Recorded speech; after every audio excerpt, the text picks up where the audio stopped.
Welcome back to another technical video. Today, we'll be going through your question, answering it, and hopefully finding that solution you need.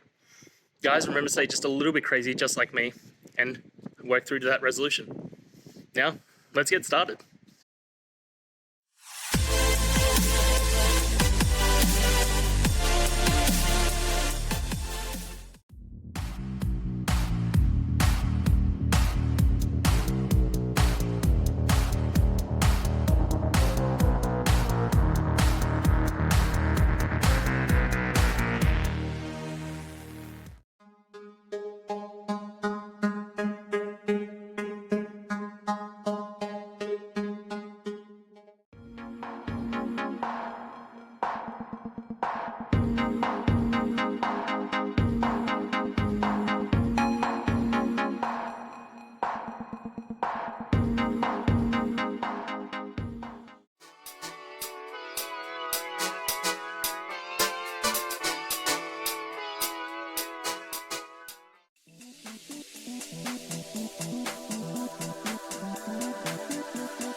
And that's it, guys. We've gone through, found the solutions, and hopefully answered your query.